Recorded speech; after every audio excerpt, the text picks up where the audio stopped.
दोस्तों, मैं विवेक मिश्रा स्वागत करता हूं आपका एक बार फिर से अपना यूट्यूब चैनल पेपरलेस नॉलेज में। तो आज है 16 अक्टूबर और 16 अक्टूबर से जो भी करंट अफेयर्स या जीके के क्वेश्चंस बन रहे हैं वो सारे हम लोग इस वीडियो में कवर करेंगे। तो वीडियो को एकदम ध्यान से अंत तक देखिएगा, क्योंकि लास्ट में हम लोग एक दो क्वेश्चंस पे चर्चा भी करते हैं, जिसका आंसर आपको हमारे कमेंट बॉक्स में जाकर डिटेल में देना होता है। तो चलिए बात कर लेते हैं आज के पहले क्वेश्चन की। तो पहले क्वेश्चन पर बात करने के पहले हम लोग चर्चा करेंगे पहले जो हमने कल क्वेश्चन दिया था आपसे, उसके बारे में देखते हैं। तो पहला क्वेश्चन यहाँ पे आपसे पूछा गया था कि अंतर्राष्ट्रीय आपदा न्यूनीकरण दिवस मतलब कि international day for disaster reduction निम्न में से किस दिन मनाया जाता है। चार ऑप्शंस दिए गए थे, चारों में जो सही आंसर है वो है ऑप्शन डी, 13 अक्टूबर। तो इसके बारे में आपको बता दें कि संयुक्त राष्ट्र द्वारा जो है हर साल 13 अक्टूबर को विश्व स्तर पर अंतर्राष्ट्रीय आपदा न्यूनीकरण दिवस मनाया जाता है। किसके द्वारा? संयुक्त राष्ट्र द्वारा मनाया जाता है। और यह दिन जोखिम जागरूकता और आपदा में कमी की वैश्विक संस्कृति को बढ़ावा देने के लिए मनाया जाता है। संयुक्त राष्ट्र सभा द्वारा जो है जोखिम जागरूकता और आपदा में कमी की वैश्विक संस्कृति को बढ़ावा देने हेतु इसके लिए आह्वान के बाद 1989 में अंतर्राष्ट्रीय आपदा न्यूनीकरण दिवस मनाए जाने की शुरुआत की गई थी। कब से की गई है? 1989। दूसरा क्वेश्चन आपसे यहाँ पे पूछा गया था कि हाल ही में भारतीय फुटबॉल टीम के किस पूर्व कप्तान का 49 वर्ष की उम्र में निधन हो गया। तो यहाँ भी आपसे चार ऑप्शन आपके दिए गए हैं, चारों में जो सही आंसर है इसमें वो है ऑप्शन डी, कार्लटन चैपमैन। तो कार्लटन चैपमैन जो कि भारतीय फुटबॉल टीम के पूर्व कप्तान थे, इनका 49 वर्ष की उम्र में अभी हाल ही में निधन हो गया है। आपको बता दें कि कार्लटन चैपमैन की कप्तानी में 1997 मतलब कि 1997 में भारतीय फुटबॉल टीम की सैफ चैंपियनशिप ट्रॉफी जीती थी और भारत के लिए उन्होंने 39 मैच खेले और 6 गोल किए, जिसमें 5 तब किए जब टीम के कप्तान थे और भारत की उस टीम का हिस्सा थे जिसे मद्रास में खेले सैफ खेल जो कि 1995, कोच्चि में नेहरू कप जो कि 1997 में खेले थे और मडगांव में चैंपियनशिप जो कि 1999 में जीत हासिल की थी। उस टीम के ये कप्तान थे और उस समय इन्होंने जो है 5 गोल किए थे। ठीक है, तो कार्लटन चैपमैन जिनका अभी हाल ही में 49 वर्ष की उम्र में निधन हो गया है, जो कि फुटबॉल के पूर्व कप्तान थे। दोनों आंसर को अपने आंसर से मिला लीजिएगा। बढ़ते हैं हम लोग नेक्स्ट क्वेश्चन पे। तो नेक्स्ट क्वेश्चन है हमारा, किस बैंक ने जीता central bank of the year award 2020। तो यहाँ पे 4 बैंकों के नाम दिए गए हैं, चारों में जो सही आंसर है वो है option C, bank of Ghana. तो आपको बता दें कि बैंक ऑफ घाना ने वर्ष 2020 का सेंट्रल बैंक पुरस्कार जीता है। इसके अलावा mark Carney bank of England के गवर्नर हैं इन्होंने central bank of the year award 2020 में गवर्नर ऑफ द ईयर जीता है। वहीं आपको बता दें कि सेंट्रल बैंकिंग अवार्ड्स केंद्रीय बैंकिंग समुदाय में उत्कृष्टता को पहचानने के लिए प्रतिवर्ष आयोजित किया जाता है और यह पुरस्कार का 7वां संस्करण था जो कि इसने जीता है और समारोह वस्तुतः आयोजित किया जाता है। अब इससे रिलेटेड आपके कुछ क्वेश्चंस और भी बन सकते हैं, जैसे कि घाना, ये मुझे जहाँ तक आशा है कि आपने पहली बार ये नाम सुना होगा। तो आपको बता दें कि घाना के गवर्नर कौन है। तो घाना के गवर्नर है अर्नेस्ट क्वामिना येडू एडिशन। और बैंक ऑफ घाना का मुख्यालय कहाँ है? तो इसका मुख्यालय है घाना के आक्रा शहर में। बैंक ऑफ घाना की स्थापना कब हुई थी? तो इसकी स्थापना हुई थी 1957 में, 1957। ठीक है, नेक्स्ट क्वेश्चन पे हम लोग बढ़ते हैं। नेक्स्ट क्वेश्चन हमारा, किस राज्य ने पेयजल के लिए टैप वाटर फेड प्रदान करने के लिए सुजल मिशन की शुरुआत की। यहाँ पे 4 राज्यों के नाम दिए गए हैं, चारों में जो सही आंसर है वो है ऑप्शन डी, ओडिशा। तो उड़ीसा द्वारा जो है, उड़ीसा के मुख्यमंत्री द्वारा जो कि नवीन पटनायक जी हैं, उन्होंने इस मिशन की शुरुआत की, इसका उद्घाटन किया, जिसे सुजल योजना का नाम दिया गया। आपको बता दें कि राज्य के सभी शहरी क्षेत्रों में गुणवत्ता नल पीने के पानी की घड़ी आपूर्ति दौर प्रदान करने के लिए जो है इसकी शुरुआत की गई। अच्छा, सुजल के बारे में आपसे पूछा गया है, तो यहाँ पे आपको बता दें कि सुजल योजना है क्या। तो आपको बता दें कि राज्य ने मार्च 2022 तक राज्य के सभी शहरी क्षेत्रों में पानी के पाइप कनेक्शन उपलब्ध कराने का लक्ष्य रखा है। ये सुजल योजना के अंतर्गत आता है। वहीं आपको बता दें कि उड़ीसा सरकार ने इस योजना के लिए 1300 करोड़ रुपए निर्धारित किए हैं, जिसमें 15 शहरों में 15 लाख से अधिक लोग चरणबद्ध तरीके से लाभान्वित होंगे। और एक बार पूरी तरह से लागू हो जाने के बाद उड़ीसा शहरी इलाकों में गुणवत्ता वाले पानी के पानी प्रत्यक्ष उपभोग के लिए उपयुक्त प्रदान करने वाला देश का पहला राज्य बन जाएगा। इसके रिलेटेड आपसे कुछ क्वेश्चंस और भी पूछे जा सकते हैं, जैसे कि उड़ीसा के बारे में पूछे गए तो उड़ीसा की राजधानी क्या है? भुवनेश्वर है। उड़ीसा के राज्यपाल कौन है? तो गणेशी लाल यहाँ के उड़ीसा के राज्यपाल हैं। और उड़ीसा के मुख्यमंत्री के बारे में हमने आपको बताया ही, नवीन पटनायक जी हैं। आपका आंसर है उड़ीसा। नेक्स्ट क्वेश्चन पर बढ़ेंगे। नेक्स्ट क्वेश्चन है हमारा, किस राज्य में बनेगा दुनिया का सबसे बड़ा ग्रीनफील्ड जिंक स्मेल्टर? तो यहाँ पे 4 राज्यों के नाम दिए गए हैं। इनमें जो सही आंसर है वो है ऑप्शन बी, गुजरात। तो गुजरात सरकार ने राज्य में एक ग्रीनफील्ड जिंक स्मेल्टर स्थापित करने के लिए वेदांत समूह की फर्म हिंदुस्तान जिंक लिमिटेड के साथ एक समझौते पर हस्ताक्षर किया है। किसके साथ किया है ये चीज़ आप नोट कर लीजिएगा कि वेदांत समूह की फर्म हिंदुस्तान जिंक लिमिटेड के साथ ये हस्ताक्षर हुआ है। और आपको बता दें कि यह सुविधा जो है कितने चरणों में है? तो ये जो इसको बांटा गया है वो 5,000 से 10,000 करोड़ रुपए के निवेश की आवश्यकता होगी इसमें, जो कि 5,000 से अधिक प्रत्यक्ष और अप्रत्यक्ष नौकरियों का निर्माण करेगी और 2022 तक इसे लागू कर दिया जाएगा। आपको बता दें कि प्रस्तावित 300 उत्पादन क्षमता परियोजना स्थानीय को बड़े रोजगार के अवसर प्रदान करेगी। ये जो हम 300 उत्पादन क्षमता की बात कर रहे हैं ये किलो टन प्रतिवर्ष के हिसाब से होगी। और इसमें जो है सबसे ज़्यादा जो फ़ायदा होगा वो आदिवासी क्षेत्र में युवाओं को होगा। परियोजना की बात की जा रही थी, परियोजना के बारे में आपको बता दें तो इसके बारे में थोड़ा सा नोट कर लीजिएगा। प्रस्तावित संयंत्र का जो पहला चरण होगा वो 36 महीने में चालू हो जाएगा। परियोजना निर्यात के माध्यम से घरेलू और वैश्विक जागरूकताओं को पूरा करेगी। नई सुविधा जो होगी वो गुजरात में हिंदुस्तान जिंक के लिए पहली जीरो डिस्चार्ज तकनीकी के साथ स्थापित की जाएगी और दुनिया में सबसे कम लागत वाली स्मेल्टरों में एक होगी। यह राज्यों की नई औद्योगिक नीति के तहत राज्य द्वारा हस्ताक्षरित सबसे बड़े समझौते ज्ञापन में से एक है, जो कि पिछड़े आदिवासी जिलों में निवेश करने वाली कंपनियों को अतिरिक्त लाभ देता है। वहीं लास्ट पॉइंट आप नोट कर लीजिए कि हिंदुस्तान जिंक दुनिया का सबसे बड़ा और जिंक लीड है, जो कि सिल्वर और भारत का एकमात्र एकीकृत उत्पाद है। इसमें आपसे पूछा जा सकता है, जैसे गुजरात के बारे में बार बार चर्चा हुई है, तो नोट कर लीजिए गुजरात के मुख्यमंत्री कौन है और यहाँ के राज्यपाल कौन है। तो मुख्यमंत्री हैं विजय रूपानी और राज्यपाल हैं आचार्य देवव्रत जी। नेक्स्ट क्वेश्चन पे चलेंगे। नेक्स्ट क्वेश्चन है हमारा, किस बैंक ने अपने ग्राहकों के लिए किया the healthy life programme launch? यहाँ पे 4 बैंकों के नाम दिए गए हैं। इनमें जो सही आंसर है वो है ऑप्शन डी, HDFC बैंक। तो HDFC बैंक जो कि भारत के अग्रणी निजी क्षेत्रों में से सबसे बड़ा बैंक है।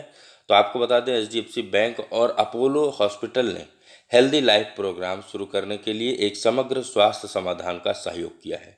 यह कार्यक्रम HDFC बैंक के ग्राहकों के लिए शुरू किया जाएगा, जिससे ग्राहकों के लिए प्रक्रिया को सुविधाजनक और आसान बनाने हेतु स्वस्थ जीवन को सुलभ और सस्ता बनाया जा सके। अच्छा, कार्यक्रम की बात की जा रही है तो इसके बारे में भी थोड़ा सा बता दे रहे हैं, इसको भी नोट कर लीजिएगा। तो इस कार्यक्रम के दौरान ग्राहकों पर आपातकालीन अपोलो डॉक्टर करने के लिए घड़ी का उपयोग दौर मिल जाएगा। कोई लागत अपोलो के डिजिटल मंच पर इसमें जो है नहीं होगी। इसमें जो अपोलो के डॉक्टर्स होंगे इसमें लगभग 24 डॉक्टर्स होंगे और ये 24/7 डेज ये जो है प्रत्येक दिन इसका लोग लाभ उठा पाएंगे। वहीं आपको बता दें कि यह विभिन्न अन्य लाभों के साथ आएगा, जैसे कि भुगतान के विकल्प का चयन और सभी अपोलो अस्पतालों में उपचार के लिए वित्त में आसानी होगी इसके थ्रू जो है। मतलब कि एक तरीके से आप ये कह सकते हैं कि अपोलो हॉस्पिटल्स में इसकी जो इलाज होगी वो कैशलेस होगी। नेक्स्ट क्वेश्चन पे चलेंगे। नेक्स्ट क्वेश्चन है हमारा, किस बैंक ने मालदीव को दिया 400 मिलियन के सॉफ्ट लोन का विस्तार? तो यहाँ पे 4 बैंकों के नाम दिए गए हैं। इनमें जो सही आंसर है वो है ऑप्शन बी, एक्जिम बैंक। तो आपको बता दें कि निर्यात आयात बैंक ऑफ इंडिया भारत सरकार की ओर से एक्जिम बैंक की क्रेडिट मतलब कि LOC के लाइन का विस्तार किया है, जिसमें 400 मिलियन अमेरिकी डॉलर के लिए मतलब कि 2,932 करोड़ रुपए के बारे में मालदीव को उसने जो है विस्तार किया है। आपको बता दें इस लोन के बारे में, तो सॉफ्ट लोन का उपयोग मालदीव में ग्रेटर मेल कनेक्टिविटी प्रोजेक्ट के वित्त पोषण के लिए किया जाएगा, जो कि द्वीप राज्य में एकल सबसे बड़ी कनेक्टिविटी और बुनियादी ढांचा परियोजना है। एलओसीज का यह सॉफ्ट लोन रियासती ऋण होते हुए जो सस्ते दरों पर दिए जाते हैं। मालदीव को मिलने वाले सॉफ्ट लोन में कनेक्टिविटी, पानी, सीवरेज प्रोजेक्ट, आडू डेवलपमेंट प्रोजेक्ट और एक अंतर्राष्ट्रीय क्रिकेट स्टेडियम, गलीफाल्ड पोर्ट, हानीमाथू एयरपोर्ट और सड़क निर्माण कार्य शामिल हैं। वहीं आपको बता दें, इस परीक्षा में आपसे कुछ क्वेश्चंस और भी पूछे सकते हैं, जैसे कि export import bank of India के सीईओ कौन है, मतलब एग्जिम बैंक के सीईओ कौन है? तो डेविड रस्किन्हा इसके जो है सीईओ हैं। इसकी स्थापना कब हुई थी? इसकी स्थापना 1 जनवरी 1982 में हुई थी। मुख्यालय इसका महाराष्ट्र मुंबई में है। नेक्स्ट क्वेश्चन पे चलेंगे। नेक्स्ट क्वेश्चन हमारा, प्रधानमंत्री मोदी एफएओ की किस वर्षगांठ पर जारी करेंगे स्मारकीय सिक्का? तो यहाँ पे 4 ऑप्शंस दिए गए हैं, चारों में जो सही आंसर है वो है ऑप्शन ए, 75वीं वर्षगांठ पर। तो आपको बता दें कि प्रधानमंत्री मोदी ने एक स्मारक सिक्का जारी करेंगे जो कि 75 रुपये, जो उसका रुपया होगा वो 75 के अवसर पर महज के मजहब के खाद्य एवं कृषि संगठन, मतलब कि एफएओ, ये यहाँ पे एफएओ की बात की गई थी ना, तो वो खाद्य एवं कृषि संगठन के बारे में बात की गई है। उसकी 75वीं वर्षगांठ पर 16 अक्टूबर 2020 को प्रधानमंत्री मोदी ने अभी हाल ही में विकसित 8 फसलों की राष्ट्रव्यापी 17 किस्मों को भी समर्पित करेंगे। उसी के साथ साथ इसको जो है ये सिक्का भी जारी करेंगे। आपको बता दें कि यह घटना कृषि और पोषण के लिए सरकार द्वारा दी गई सर्वोच्च प्राथमिकता है और यह भूख, कुपोषण और कुपोषण को पूरी तरह से समाप्त करने के संकल्प का एक प्रमाण है। आंगनवाड़ी केंद्र, कृषि विज्ञान केंद्र, देश भर के जैविक और बागवानी मिशन इस आयोजन का हिस्सा होंगे और घोषणा के लिए भारत के प्रस्ताव 2016 के रूप में दलहन का अंतर्राष्ट्रीय वर्ष और 2023 के रूप में बाजरा का अंतर्राष्ट्रीय वर्ष भी एफएओ द्वारा समर्थन किया गया है। इस क्वेश्चन से एक रिलेटेड क्वेश्चन और भी बन सकता है, जैसे कि खाद्य और कृषि संगठन का मुख्यालय कहाँ है? तो इसका मुख्यालय है इटली के रोम में। संगठन के प्रमुख कौन है? तो संगठन के प्रमुख हैं क्यू डोंग्यू और इसकी स्थापना कब हुई थी? तो इसकी स्थापना हुई थी 16 अक्टूबर 1945 को। नेक्स्ट क्वेश्चन पे चलेंगे। नेक्स्ट क्वेश्चन है हमारा, हाल ही में किस राज्य सरकार ने सरकारी नौकरियों में 33% महिला आरक्षण को मंजूरी दे दी है? 4 ऑप्शंस दिए गए हैं, चारों में जो सही आंसर है वो है ऑप्शन बी, पंजाब। तो पंजाब सरकार ने पंजाब सिविल सेवा, मतलब कि महिलाओं के पदों के लिए आरक्षण नियम 2020 को मंजूरी दे दी है और इस फैसले के तहत राज्य की सरकारी नौकरियों में सीधी भर्तियों में महिलाओं को 33% आरक्षण मिलेगा। वहीं मुख्यमंत्री अमरिंदर सिंह ने कैबिनेट में युवाओं को रोजगार देने के मकसद से राज्य रोजगार योजना 2020 से 22 को मंजूरी दी है। तो यहाँ के मुख्यमंत्री कौन है? अमरिंदर सिंह बादल जी हैं। नेक्स्ट क्वेश्चन पे चलेंगे। नेक्स्ट क्वेश्चन है हमारा, केंद्र सरकार ने किसान रेल के माध्यम से अधिसूचित फलों एवं सब्जियों की ढुलाई पर कितने प्रतिशत सब्सिडी देने का आदेश जारी किया? 4 ऑप्शंस यहाँ पे आपके दिए गए हैं, चारों में जो सही आंसर है वो है ऑप्शन डी, 50%।